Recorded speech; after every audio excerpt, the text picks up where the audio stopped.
Evening everyone, welcome back to my channel. कैसे हैं आप सब लोग। तो आज मैं आप लोगों के सामने बहुत ही इम्पॉर्टेंट अपने बारे में कुछ इन्फॉर्मेशन शेयर करना चाहूँगी जो आपके लिए डेफिनेटली यूज़फुल होगी, क्योंकि कई बार आप में से काफ़ी सारे ऐसे कैंडिडेट्स हैं जो हाउसवाइफ्स हैं और वो अभी भी ये बोलते हैं कि हमें पढ़ने का टाइम नहीं मिलता, हमारा टाइम सारा घर के कामों में चला जाता है, या हमारा टाइम सारा बच्चे को पढ़ाने में, घर के सास ससुर की सेवा में, और अपने लिए हम वक्त ही नहीं निकाल पाते हैं पढ़ने का। बट ये आप बहुत बड़ी गलती कर रहे हैं।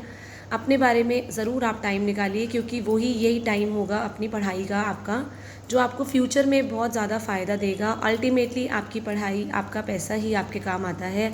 जब ज़रूरत पड़ती है तब कोई भी काम नहीं आता। And this is practically failed by me, ये प्रैक्टिकली मेरे साथ हुआ है। इसीलिए मैं इतनी श्योरिटी से बोल सकती हूँ कि अपने लिए स्टैंड लेना, अपने लिए कुछ करना, बहुत खुशी होती है जब हम अपने लिए कुछ करते हैं और जब हम कुछ पाते हैं, अपनी मंजिल को पाते हैं। तो अभी भी अगर आप लोगों की एज नहीं निकली है, क्योंकि कई बार एज निकलने के बाद जब हमारी उम्र निकल जाती है तब हमें अपनी गलतियों का एहसास होता है और हम उन गलतियों को सुधार भी नहीं पाते हैं। तो इसीलिए अगर आप लोगों का भी गवर्नमेंट जॉब पाने का सपना है इन टीचिंग फील्ड या किसी और फील्ड के अंदर भी, तो आप लोग भी मेहनत निरंतर करते रहिए। आज नहीं तो कल आप लोगों को डेफिनेटली कामयाबी मिलेगी। तो मेरा नाम शिखा शर्मा है। मैंने अपना schooling Connaught place from RM Arya girls senior secondary school से की है। आप लोगों ने ज़रूर देखा होगा अगर आप लोग कनॉट प्लेस गए होंगे।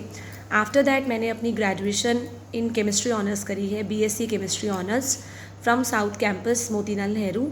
आफ्टर दैट मैंने अपना इमीडिएटली एडमिशन BEd में मैंने गुरु गोविंद सिंह का एंट्रेंस एग्ज़ाम दिया था, और एंट्रेंस एग्ज़ाम क्लियर करने के बाद मैंने गुरु गोविंद सिंह यूनिवर्सिटी से LLDIMS मतलब Lalita Devi institute of management and sciences से, दैट इज़ इन मेहरौली, बहुत दूर था मेरा कॉलेज, उससे मैंने अपनी BEd पास आउट की है। हालांकि BEd करने का मेरा बिल्कुल भी इरादा नहीं था। जब मैं क्लास 11-12 में थी मैं साइंटिस्ट बनना चाहती थी, बट डेस्टिनी जो थी वो कुछ और ही थी। वो मुझे टीचर बनाना चाहती थी, एंड हेयर आई एम, मैं टीचर बन गई। मैं शुरू से ही पढ़ने में एक एवरेज स्टूडेंट रही हूँ। ये नहीं बोलूँगी बहुत ही ज़्यादा ब्राइट थी, बट येस माइंड ब्राइट था, बट मार्क्स इतने ज़्यादा अच्छे नहीं आते थे कि मैं बोलूँ कि मैं टॉपर थी। एंड येस लीडरशिप क्वालिटीज़ पहले से थी, और येस अपने ऊपर पूरा भरोसा मेरे को शुरू से ही था, और आज भी है कि मैं चाहूँ तो मैं कुछ भी कर सकती हूँ। कुछ भी मतलब ये मेरा घमंड नहीं है, ये मेरा अपने ऊपर मुझे भरोसा है कि मैं चाहूँ तो मैं कर सकती हूँ। ये भरोसा आपके अंदर भी होना बहुत ज़रूरी है। मैं ये नहीं बोलूँगी आप ये बोलो कि मैं तारे तोड़ के ला सकती हूँ, मैं चाँद तोड़ के ला सकती हूँ, नहीं।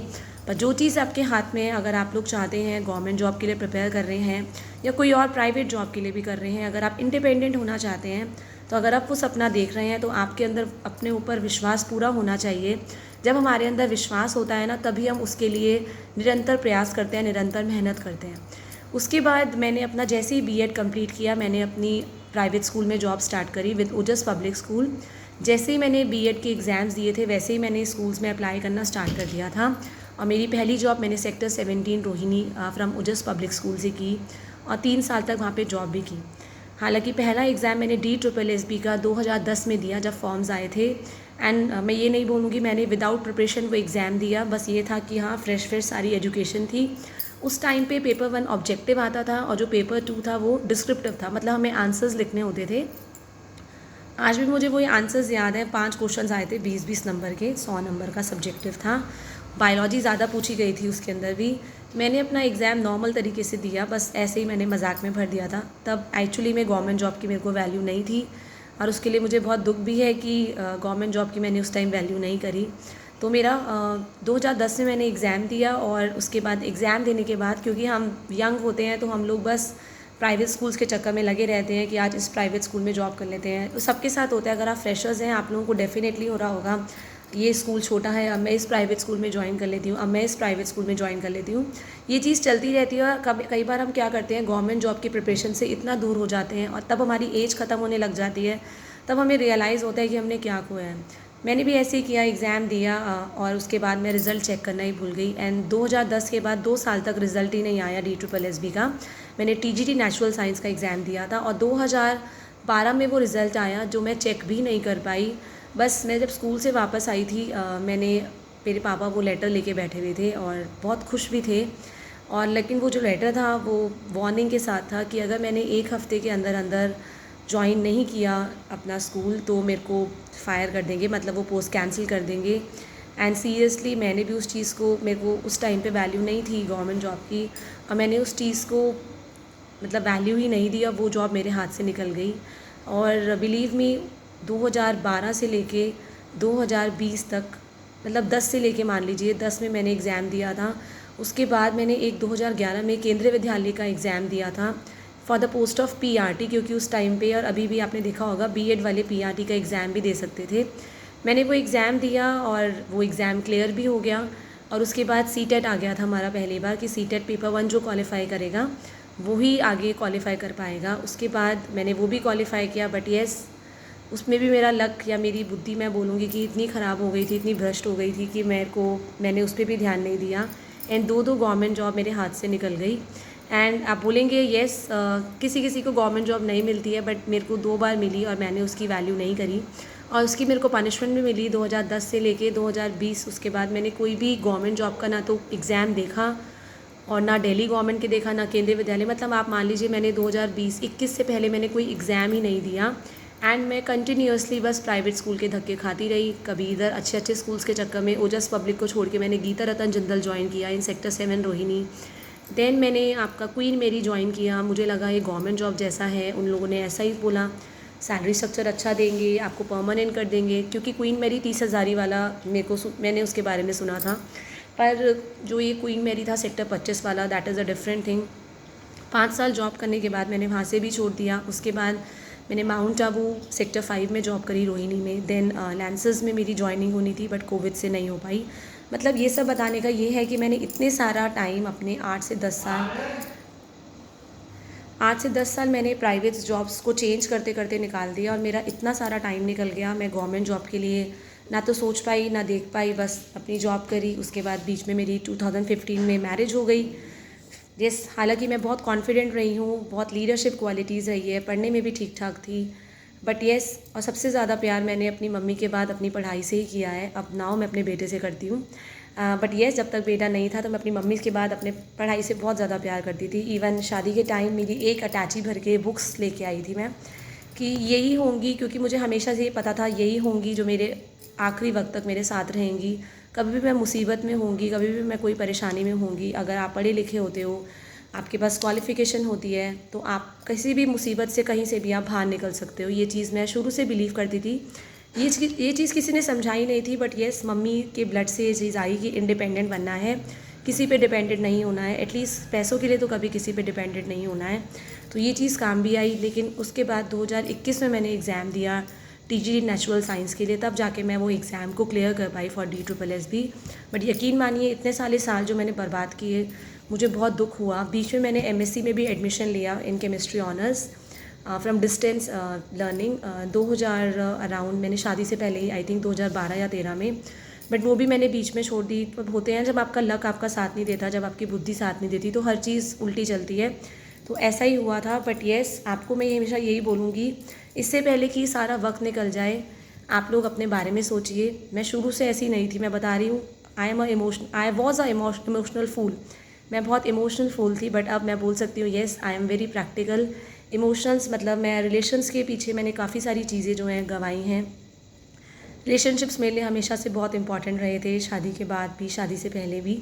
इस वजह से मैं बस अपना जॉब किया प्राइवेट, क्योंकि पढ़ने का टाइम नहीं मिलता था सबको इम्प्रेस करने में, सबकी सेवा करने में, और फिर बच्चा हो गया, उसके बाद बच्चे की सब करने में, उन सब चीज़ों में सारा टाइम निकलता रहा और मैं अपने बारे में सोचना ही भूल गई। बट येस वक्त रहते अकल आई। उसके बाद मैंने एग्ज़ाम की प्रिपरेशन करी। जब कोविड टाइम आया मैं 1 साल पूरा घर पे थी, एंड उसको अचीव भी करा अपने सपने को। बट आप लोगों से यही बोलूँगी, कभी भी किसी के लिए एक लिमिट तक ही सेक्रीफाइस करिए। जहाँ पे अगर आपको अपनी खुशी रखने की बात आई तो पहले अपनी खुशी के बारे में सोचिए, अपने करियर के बारे में सोचिए, उसके बाद और ना कहना ज़रूर सीखिए। मैंने कभी भी ना कहना नहीं सीखा था, इसलिए मुझे बहुत प्रॉब्लम्स आई। मैं हमेशा हर चीज़ को, चाहे मेरा मन हो चाहे नहीं हो, बट हर चीज़ के लिए मैं हाँ बोल देती थी कि हाँ मैं कर लूँगी, हाँ हो जाएगा। इसीलिए शायद मेरी पसंद का इतना ध्यान भी नहीं रखा गया। बट येस अब मैं बेफ़िक्र होके, बेझिझक होके ना बोलती हूँ। जो चीज़ मेरे मन को मुझे अच्छी लगती है वो मैं करती हूँ, और जो मुझे अच्छा नहीं लगता है उसके लिए मैं साफ मना कर देती हूँ। तो हमें अपने लिए क्लियर होना बहुत ज़रूरी है। कई बार हम कुछ रिलेशनशिप्स को निभाने के लिए अपने मन को मार देते हैं, बट ऐसा नहीं करना चाहिए। अगर आप पढ़ना चाहते हैं, अगर आप लोगों को लगता है कि हाँ मुझे फोकस करना है पढ़ाई पे, मेरा एग्ज़ाम है, तो आप दुनिया की परवाह किए बिना, सारे रिलेशंस की परवाह किए बिना आप उसको पढ़िए, उसको करिए। ये भी हमारी एक धर्म बोलते हैं ना जिसको, कि सरस्वती माता है, अगर हम इसकी इज़्ज़त करेंगे तो वो हमारी कल को इज़्ज़त करेगी। तो इसीलिए इससे पहले कि वक्त निकल जाए, क्योंकि वक्त निकलने के बाद जब हमें एहसास होता है तो हमारी उम्र निकल जाती है, एंड उसके बाद वक्त पड़ने पे कोई भी साथ नहीं देता है, सब पलट जाते हैं। तो अपना करियर दांव पे रखिए, कभी भी किसी के लिए कोई कॉम्प्रोमाइज़ मत करिए। हमेशा पहले अपने बारे में सोचिए, अपनी खुशी के लिए सोचिए। जब आप अपनी खुशी के लिए सोचेंगे, तब दुनिया आपकी खुशी के लिए सोचेगी। अगर आप खुद ही अपने लिए स्टैंड नहीं लेंगे तो कोई भी आपके लिए स्टैंड कभी भी नहीं लेगा। ये चीज़ मैं कर चुकी हूँ, इसलिए आपको बता रही हूँ। मैंने भी अपनी खुशी के बारे में नहीं सोचा, हमेशा दूसरों की खुशी को पहले आगे रखा। बट नाउ मैं अपनी खुशी के बारे में पहले सोचती हूँ, अपने बेटे की खुशी के बारे में पहले सोचती हूँ, और तब जाके मैं बाकी चीज़ें सोचती हूँ। इसीलिए इससे पहले वक्त निकले, आप लोग संभलिए। गवर्नमेंट जॉब की प्रिपरेशन कर रहे हैं तो करते रहिए निरंतर, और जो दुनिया बोल रही है उसको बोलते रहने दीजिए। आप सिर्फ एक कान से सुनिए, दूसरे कान से निकालिए, बट अपनी प्रिपरेशंस के साथ कोई भी कॉम्प्रोमाइज़ मत करिए। मैं आपको ये नहीं बोलूँगी सारे के सारे लोग गवर्नमेंट जॉब में जाके सेटल होते हैं। अगर आप प्राइवेट जॉब भी करना चाहते हैं तो वहाँ पे भी सेटल हो सकते हैं। बाकायदा आपको मेहनत करनी पड़ेगी, खुद पे विश्वास करना पड़ेगा, और निरंतर आपको मोटिवेशनल जो लोग होंगे, जो पॉजिटिव लोग होते हैं, उनके आसपास जितना आप रहेंगे उतनी ज़्यादा आप कामयाबी पाएंगे। एंड बुक्स को अपना बेस्ट फ्रेंड बना लीजिए। अगर आपकी बुक्स आपकी बेस्ट फ्रेंड है ना, तो आप कहीं पे भी हार नहीं सकते हो, हमेशा आपको एंड में जीत ही मिलेगी।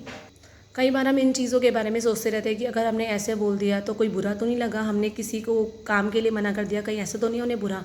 ये चीज़ें मत सोचिए, अपनी अंडरस्टैंडिंग इतनी बनाइए, बेझिझक होकर बोलिए कि मेरा ये पढ़ाई का टाइम है, मुझे पढ़ाई करनी है, मेरे पास टाइम बहुत कम है इसलिए मुझे पढ़ना है, दैट्स इट। ज़्यादा इतना मत सोचिए, और जितना ज़्यादा सोच के मत, बोलते हैं ना कि हम ज़्यादा सोचने लग जाते हैं और अपनी बात को बोल ही नहीं पाते हैं टेंशन से, पर ऐसा मत करिए। मैंने भी ऐसे किया था, क्योंकि मैं हर चीज़ मतलब अपनी प्रॉब्लम कुछ बोलने से पहले सोचती थी कि कहीं ज़्यादा प्रॉब्लम ना हो जाए, बट ऐसा मत करिए। पर आज ऐसा टाइम है कि लोग मेरे आगे बोलने से पहले सोचते हैं, क्योंकि मैंने खुद को इतना बदला है, अपने आप को इतना मजबूत बनाया है, सिचुएशन देख के सीख के। मैं शुरू से ऐसे नहीं थी, मैं बहुत ज़्यादा बोलूँ तो क्या बोलूँ, इमोशनल फूल थी, बट आज जाके मैं इतनी प्रैक्टिकल हो गई हूँ कि मुझे पता लग गया है कि जब हम एक्सपीरियंस करते हैं लाइफ को बहुत पास से, तो हर चीज़ का एक्सपीरियंस हो जाता है। तो इसीलिए अब जाके मैं थोड़ी कॉन्फिडेंट पहले भी थी, पर अब जाके कॉन्फिडेंट स्पीकर। बाहर तो हमेशा बोलती थी पर घर में इतना नहीं बोल पाती थी अपनी चॉइस के लिए, अपनी प्रॉब्लम्स के लिए। बट येस, आप लोगों को हमेशा यही बोलूँगी। इवन जब मेरी डिलीवरी भी हुई, उस टाइम में मैं क्वीन मेरी स्कूल में जॉब कर रही थी। मैंने पूरे 7.5 महीने तक वहाँ पे जॉब करी, और 1.5 महीना जो मेरा घर पे था उसमें भी मेरे को अपने करियर की इतनी टेंशन थी। लोग अपनी बेबी की टेंशन ले रहे होते उस टाइम, उसकी भी थी, बट मेरे को अपने करियर की बहुत टेंशन थी। और डिलीवरी होते ही मेरे को दिमाग में था कि मुझे स्कूल ज्वाइन करना है, मैं घर पे नहीं रह सकती, घर पे रहूँगी तो मुझे पैसों के लिए डिपेंडेंट होना पड़ेगा। और मम्मी पापा ने हमेशा से यही सिखाया था कि घर के काम तो हो जाएंगे, बट अगर आप पढ़ाई करते हो, अगर आपके पास जॉब होती है, तो हर चीज़ आ जाती है करनी। And YouTube is the best platform today. YouTube से हम कुछ भी खाना वगैरह बनाना सीख सकते हैं। ऐसा कुछ भी नहीं है कि हमें खाना बनाने की ट्रेनिंग की ज़रूरत पड़ती है, नो। आज के टाइम में तो एटलीस्ट मैं ये बोलूँगी हमारा पढ़े लिखा होना बहुत ज़रूरी है। घर के काम सेकेंडरी हो गए हैं आजकल। तो अगर आप लोग भी पढ़े लिखे हैं तो डेफिनेटली दुनिया, बोलते हैं ना, आपके कदम चूमेगी, आपकी जितनी भी कामयाबी है कदम चूमती है। बस पहले लोग ऐसे बोलते हैं कि कुछ नहीं होगा, कुछ नहीं होगा, तुझसे नहीं हो पाएगा, बट येस, जब आपको वो कामयाबी मिल जाती है तो जितने लोग आपके खिलाफ होते हैं ना, वो भी आपके साथ आ जाते हैं। इस चीज़ को हमेशा ध्यान रखिए। अपनी खुशी के बारे में आप सोचेंगे तभी दुनिया भी आपकी खुशी के बारे में सोचेगी। सो अगर आप लोगों को ये वीडियो पसंद आया हो, this is my real story, तो डेफिनेटली मेरे चैनल को लाइक करें, सब्सक्राइब करें एंड शेयर करें। Till the time, thank you everyone, have a nice day.